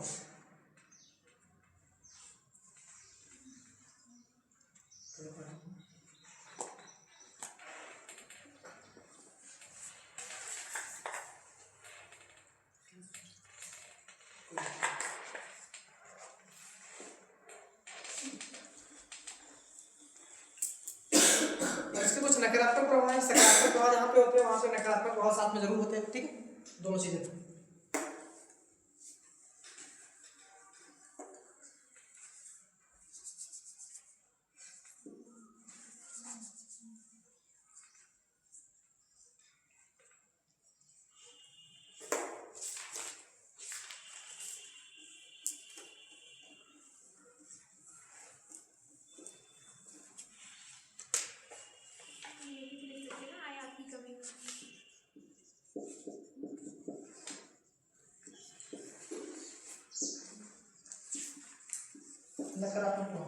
नकारात्मक प्रभाव क्या, जैसे आय की वृद्धि होगी तो आय में असमानता भी देखी गई, ठीक है। जो जिनके पास पैसा ज़्यादा है, जो पहले से ही अमीर व्यक्ति है, वो कृषि में क्या करेंगे, ज़्यादा मात्रा में निवेश करेंगे। जो गरीब है उनका निवेश क्या होगा, कम होगा। तो जिससे क्या होता है, आय में असमानता में वृद्धि हुई। आय की जो असमानता थी उसमें क्या देखी गई, वृद्धि देखी गई। और ये जो क्षेत्र, हरित क्रांति का जो क्षेत्र था वो सीमित क्षेत्र था। शुरुआती समय क्या था, सीमित क्षेत्र था और सीमित फसलों को इसमें शामिल किया गया था। तो ये सब क्या है, इसके नकारात्मक प्रभाव है। शुरुआत में क्या था, गेहूं, चावल, बाजरा इत्यादि फसलों तक ही सीमित था। तो दो कारण तो यही हो गए, एक तो आय में असमानता देखी गई, दूसरी क्या हुई, सीमित फसलों तक शामिल था, इसमें सीमित फसल शामिल थे और सीमित क्षेत्रों में ही इसका विकास देखने को मिला। तीसरी चीज़ क्या थी, जब नई प्रौद्योगिकी का इस्तेमाल किया जाएगा, यानी ट्रैक्टर वगैरह इन सब का शुरुआत चालू हुआ, हार्वेस्टर वगैरह, ठीक है। तो अब इससे जो परंपरागत, जो पहले से जो व्यवसाय में लगे होते, जैसे जो आपके लोहार हो गए, ठीक है, ये सब क्या करते थे, जो हल वगैरह जो बनाना होता था, ठीक है, परंपरागत कृषि के औजार जो थे उनकी समाप्ति होने लगी। परंपरागत कृषि औजारों के स्थान पर नई तकनीकी का प्रयोग किया जाने लगा। तो इससे उनके रोजगार पे क्या हुआ, एक तरह से कुठाराघात, मतलब एक तरह से उनके रोजगार को छीना गया, उनके रोजगार क्या हुआ, खत्म होने लगे। जैसे अब नई ट्रैक्टर की शुरुआत के बाद जो बैल होंगे या हल होंगे उनका इस्तेमाल तो नहीं किया जाएगा। तो ये भी क्या है, हरित क्रांति के नुकसान है, ठीक है। ये नकारात्मक प्रभाव देखने को मिलते हैं। पहला लिखना है इसमें, आय में असमानता।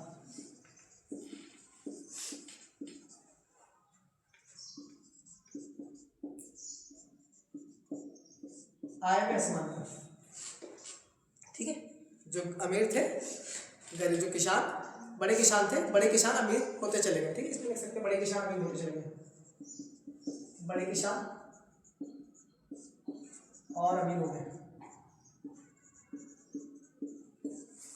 और अमीर, ठीक है, और अमीर हो गए। आय की असमानता। दूसरा, सीमित फसलों तक शामिल,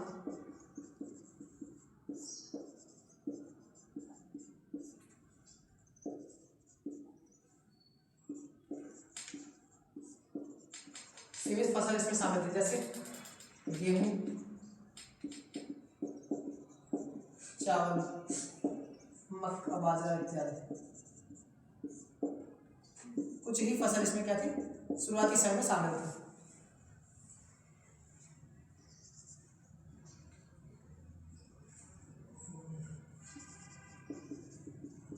कृषि के परंपरागत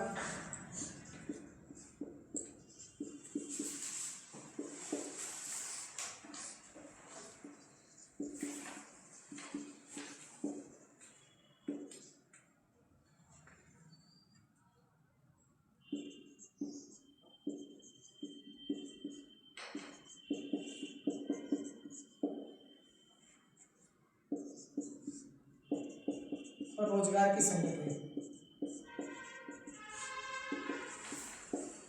जिसमें जैसे लोहार आदि वगैरह जो थे, जो बनाते थे औजार, उनमें क्या उनके रोजगार के अवसर पर संकट उत्पन्न हुआ। ये 3-4 पॉइंट आप लिख सकते हैं नकारात्मक प्रभाव। और आय की असमानता जो है देखने को मिली। और एक चीज, जैसे इसमें क्या था, सकारात्मक प्रभाव में देखे थे, गहन जीविका के स्थान, गहन जीविका यानी गहन कृषि प्रणाली की शुरुआत हुई थी, जिसमें हम क्या करते थे, सिंचाई की अधिक आवश्यकता पड़ती है। सिंचाई के साथ साथ रासायनिक उर्वरक, ठीक है, रासायनिक उर्वरकों का इस्तेमाल किया गया था और पेस्टिसाइड वगैरह का इस्तेमाल किया। उसकी वजह से क्या होता है, एक प्रभाव लिख सकते हैं जो आपको मृदा, जल, वायु का प्रदूषण, ये अधिक देखने को मिला। मृदा हुआ, जल, वायु में प्रदूषण जो है अधिक मात्रा में देखने को मिलती हरित क्रांति के आने के पश्चात, ठीक है। 3-4 प्रभाव, जो 4 प्रभाव सकारात्मक थे, 4 नकारात्मक हुए, ठीक, इसको याद रखें। फिर हरित क्रांति का दूसरा चरण स्टार्ट हुआ था, दूसरा, ठीक है, सेकेंड फेज की जो शुरुआत हुई थी वो 1990 के दशक में, के मध्य दशक में इसकी शुरुआत होती है। 1995 के समथिंग में इसकी शुरुआत होती है, 1990 के मध्य में, 1990 के दशक के मध्य में इसकी शुरुआत होती है, दूसरा सेकेंड फेज, ठीक है। इसकी सेकेंड फेज की बात करें, कौन सी फेज की बात करें, सेकेंड फेज की इसकी शुरुआत जो होती है 1990 के दशक के मध्य में।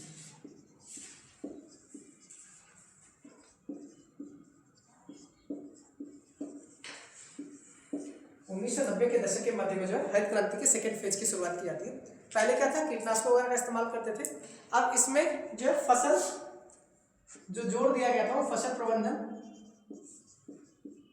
ये तो फसल विविधता लिखेंगे पहले, फसल विविधता।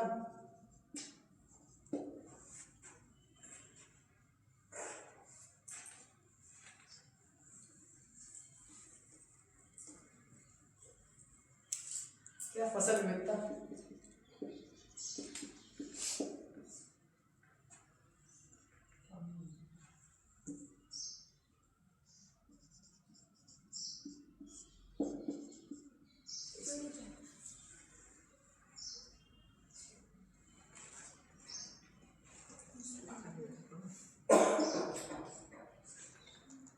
फसल विविधता हो गया आपका, अच्छा ठीक है।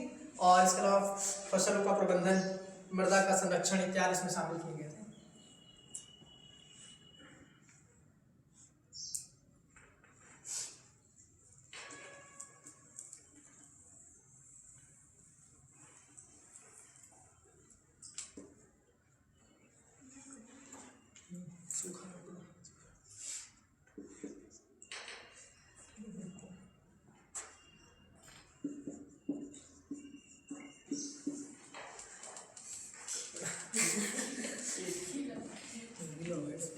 ऊपर ऊपर लिखो।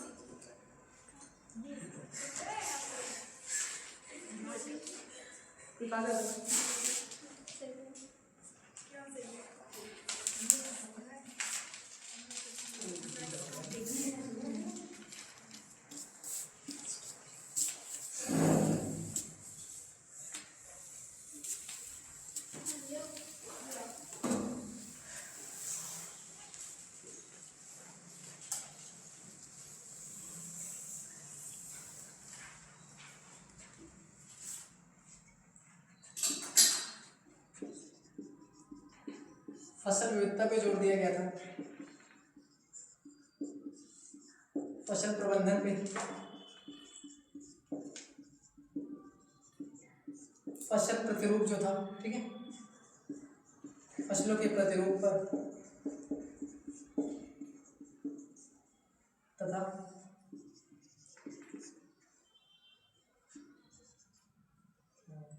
कृषि वानिकी वगैरह जो था, कृषि वानिकी, इन सब चीज़ों पे क्या था, डिपेंड था। आपका सेकंड फेज जो होता है फसल विविधता होगी, फसलों की विविधता पे, फसल प्रबंधन पे, फसलों के प्रतिरूपों तथा कृषि वानिकी इत्यादि पे डिपेंड था, मतलब इस पे ही ज़्यादा जोर दिया गया था सेकंड फेज में, ठीक है, जो 1990 के दशक के मध्य में स्टार्ट हुई थी। इसमें क्या होता है, जो संस्थागत आधारभूत संरचना थी उन पे भी विकास किया गया, फसलों के साथ साथ जैसे फसलों के हाँ एक चीज, दो तीन चीज़ और लिखना है। जो आप पहले कीटनाशकों का इस्तेमाल करते थे रासायनिक, उनके स्थान पे जो है बायो फर्टिलाइजर का इस्तेमाल किया जाने लगा, जैव उर्वरकों का इस्तेमाल इसमें होने लगा। किसका इस्तेमाल किया जाएगा, जैव उर्वरक व जैव कीटनाशकों का, बायो पेस्टिसाइड का इसमें इस्तेमाल किया जाएगा, कीटनाशक, जैव कीटनाशकों पर डिपेंड था। इसमें जो रासायनिक कीटों के स्थान पे हम लोग, ठीक है, बायो पेस्टिसाइड्स का इस्तेमाल करने लगे, बायो पेस्टिसाइड और बायो फर्टिलाइजर का इस्तेमाल करने लगे। और ये जो कृषि थी एक तरह से जो पहले से व्यापार के दृष्टि से थे, अब वो सतत, ठीक है, कैसी कृषि करने इसमें करना था, सतत कृषि पे आधारित है, सतत कृषि प्रणाली।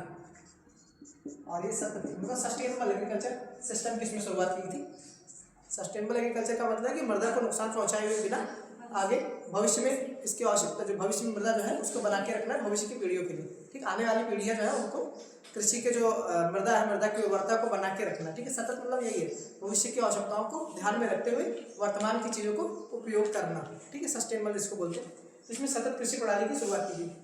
इसके अलावा सेकेंड फेज में और क्या करते हैं, कृषि प्रणाली के विकास के साथ साथ, ठीक है, जो संस्थागत या आधारभूत संरचनाएं थी, आधारभूत संरचना मतलब क्या होगा, जैसे सड़कों का निर्माण हो गया, ठीक है, सड़कों का निर्माण, लोगों को जागरूकता फैलाने के लिए अन्य सुविधाएं, ठीक है, जैसे बीज, कौन से बीज का इस्तेमाल करना है, उर्वरकों जो भी बायो पेस्टिसाइड्स हैं या बायो फर्टिलाइजर्स वगैरह हैं, इनकी समुचित व्यवस्था का उपलब्ध कराना, ये सब कैसे होगी, संस्थागत उपलब्धता और संस्थागत सुधार होंगे, इनको बोलते हैं संस्थागत सुधार और आधारभूत संरचनाओं का विकास किया गया था।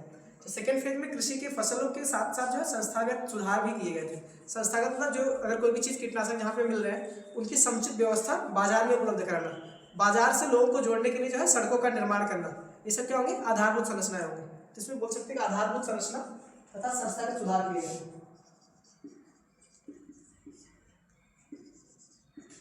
आधारभूत संरचनाओं का विकास, ठीक है, एवं संस्थागत सुधार।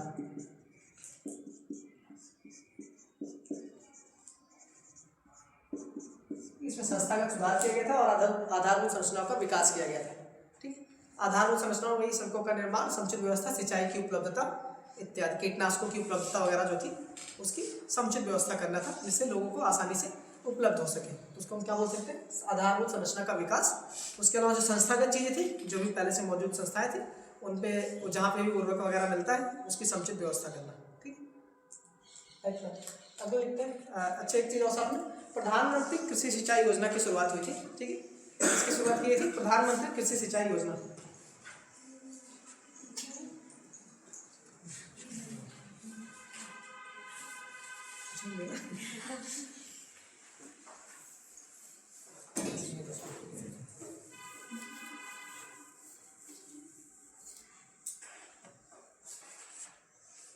ठीक है, प्रधानमंत्री कृषि सिंचाई योजना।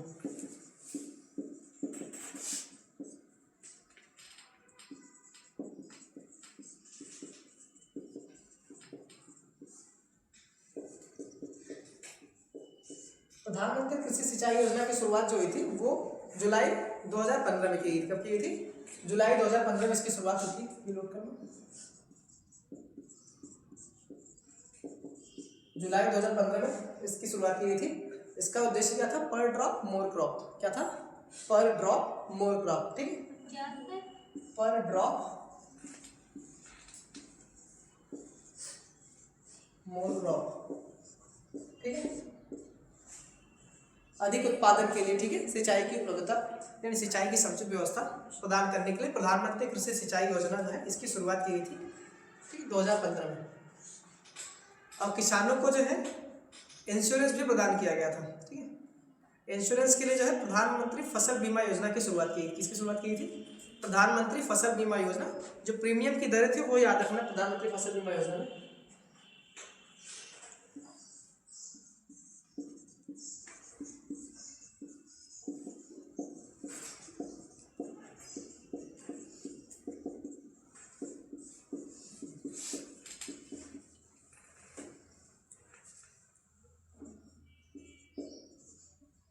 प्रधानमंत्री फसल बीमा योजना, ठीक है। इसकी शुरुआत जो होती है, इसको कैबिनेट के द्वारा जो मंजूरी मिली थी वो फरवरी 2016 में मिली थी। कब मिली थी? फरवरी 2016 में जाके इसे कैबिनेट से मंजूरी मिलती है। कैबिनेट से मंजूरी किंतु ये लागू कब हुआ था? इफेक्ट में कब आया था? 1 अप्रैल 2016 को लागू हुआ था। और ये खरीफ की फसल के लागू हुआ था। कौन सी फसल के लागू हुआ था शुरुआत में? खरीफ फसलों के लागू किया गया था। खरीफ फसलों के लागू किया गया था। इसलिए जो नोडल एजेंसी होती है वो कौन है? कृषि कल्याण मंत्रालय जो है, ठीक है। जो कृषि मंत्रालय है वो इसके लिए नोडल एजेंसी के रूप में काम करती है। नोडल एजेंसी इसकी कौन है? कृषि मंत्रालय। कृषि एवं किसान कल्याण मंत्रालय जो है इसकी नोडल एजेंसी है। और इसमें कुछ प्रीमियम की दरें थी, क्योंकि बीमा है एक तरह से कैसी इंश्योरेंस पॉलिसी। तो बीमा की दर जो थी वो अलग अलग फसलों की है, उसको याद रखना। खरीफ की जो फसल थी उसके लिए जो प्रीमियम की दर थी खरीफ फसल के लिए वो 2% थी। कितना परसेंट थी प्रीमियम की दर? 2। और रबी के लिए 1.5%। और वाणिज्यिक फसलें जो थी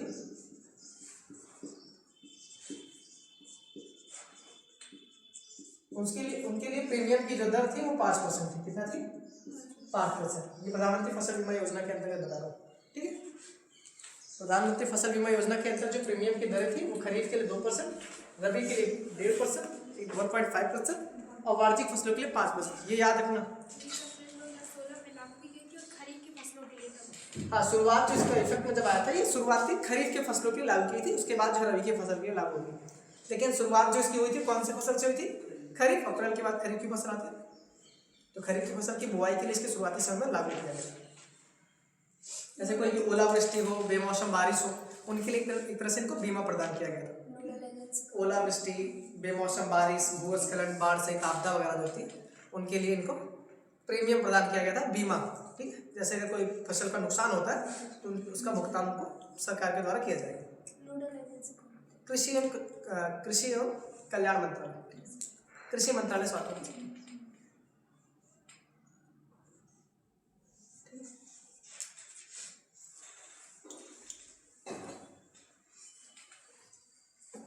एक और इसमें हरित क्रांति के बारे में पढ़ना।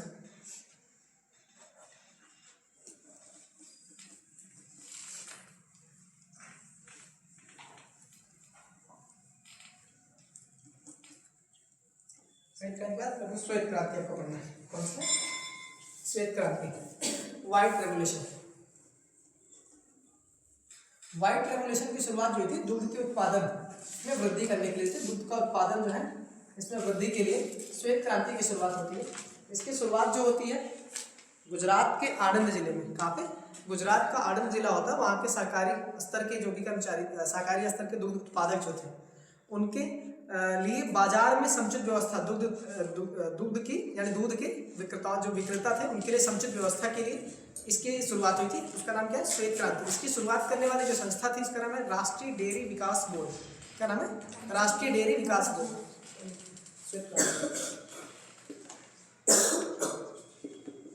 व्हाइट रेवोल्यूशन बोलते हैं। क्या बोलते हैं? व्हाइट रेवोल्यूशन, श्वेत क्रांति। ठीक है, श्वेत क्रांति की शुरुआत कहाँ पे होती है? इसकी शुरुआत जो होती है गुजरात से होती है, गुजरात के आणंद जिले से।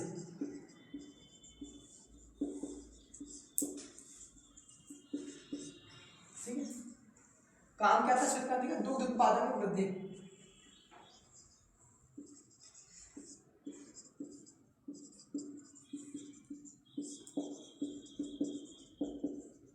वृद्धि एवं बाजार की समुचित व्यवस्था, बाजार की समुचित व्यवस्था या उपलब्धता की उपलब्धता सुनिश्चित करना।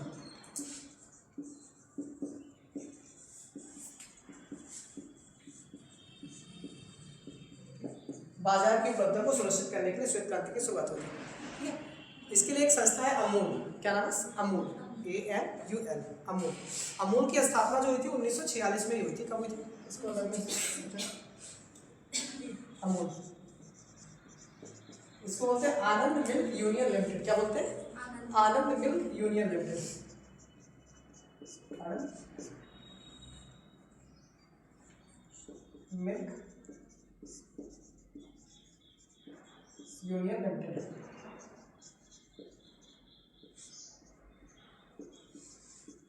इसकी स्थापना जो हुई थी दिसंबर 1946 में हुई थी। कब हुई थी? दिसंबर 1946 में हुई थी। वहाँ के रहने वाले जो भी सहकारी स्तर पे दूध के विक्रेता जो थे उनके दूध को बाजार तक समुचित व्यवस्था उपलब्ध कराने के लिए अमूल की स्थापना 1946 में हुई। ठीक है, फिर 1964 में लाल बहादुर शास्त्री, तत्कालीन प्रधानमंत्री उस टाइम कौन थे? 1964 में लाल बहादुर शास्त्री इस क्षेत्र में जाते हैं, इनको देखते हैं। ठीक, फिर 1965 में जाके अच्छा, इसका श्रेय जो जाता है वो किसको जाता है? डॉक्टर वर्गीस कुरियन को जाता है। किसको जाता है? डॉक्टर वर्गीस कुरियन को जाता है, इसका श्रेय दिया जाता है। तो अभी फादर ऑफ व्हाइट रेवोल्यूशन जब पढ़ेंगे तो वर्गीस कुरियन का नाम लेंगे। ठीक है, तो 1964 इसका स्थापना हुआ 46 में। तो 1946 के बाद 1964 में तत्कालीन प्रधानमंत्री पंडित जवाहरलाल नेहरू इस क्षेत्र में जाते हैं। ठीक है, दूध के उत्पादन के लिए दूध उत्पादन की वृद्धि और बाजार की समुचित व्यवस्था उपलब्ध कराने के लिए उन्होंने एक डेयरी विकास बोर्ड की स्थापना की थी। किसकी स्थापना की? डेयरी विकास बोर्ड, जिसका नाम क्या रखा गया था? राष्ट्रीय डेयरी विकास बोर्ड। राष्ट्रीय डेयरी विकास बोर्ड।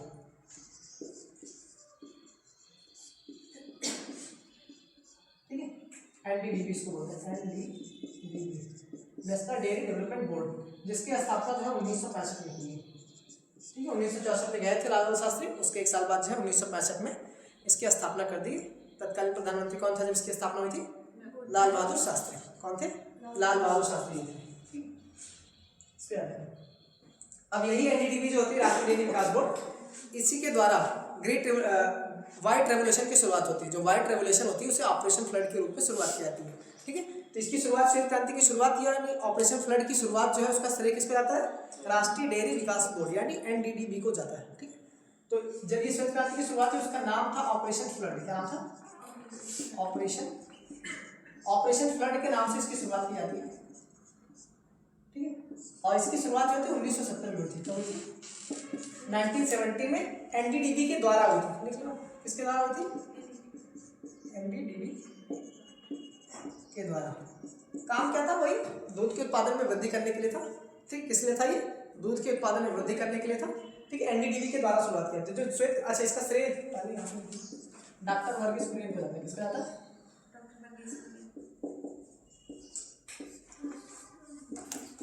इसीलिए डॉक्टर वर्गीस कुरियन को जो है व्हाइट रेवोल्यूशन, ठीक है, यानी ऑपरेशन फ्लड का जो है फादर कहा जाता है। फादर ऑफ व्हाइट रेवोल्यूशन कौन है, डॉक्टर वर्गीस कुरियन, इनका नाम भी याद रखना, ठीक है, ठीक है।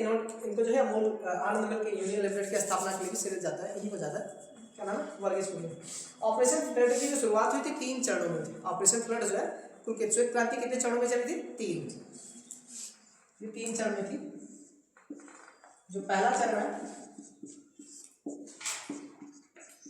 वो 1970 से लेकर 80 तक थी। कब से कब थी, 1970 से 80 तक पहला चरण होता है, ठीक है। जिसके लिए दुग्ध केंद्रों की स्थापना की गई थी, मिल्क शेड की स्थापना की गई थी। टोटल 18 मिल्क शेड बनाए गए थे 4 महानगरों में। कितने महानगरों में, 4। ये चारों के 4 महानगर पूछे जाते हैं एग्जाम में, ठीक है। जो श्वेत क्रांति की शुरुआत हुई थी प्रथम चरण में कौन कौन से महानगरों में की गई थी, उसमें एक ही बस चेंज किया जाता है, चेन्नई के स्थान पर बंगलुरु लिख दिया जाता है, जो कि बंगलुरु में न कि चेन्नई में शुरुआत हुई थी, वहाँ पे कंफ्यूजन होता है। तो टोटल इसमें दुग्ध केंद्रों की स्थापना कितनी की गई थी, 4। टोटल 18 दुग्ध केंद्र, दुग्ध केंद्र की बात कर रहा हूँ, 18 दुग्ध केंद्र, ठीक है। मिल्क शेड की बात कर रहे हैं। और कितने महानगरों में इसकी शुरुआत की गई थी, 4 महानगरों में शुरुआत की गई थी, 4 महानगरों में। और चारों के 4 महानगर कौन थे, दिल्ली, मुंबई, कोलकाता और चेन्नई।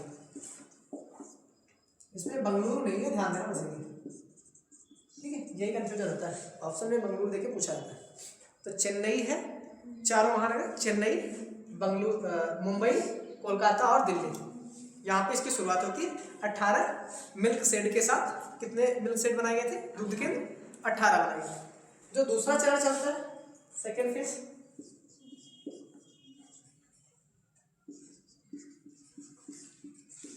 वो 80 से लेकर 85 तक था, 1980 से 1985 के बीच में था।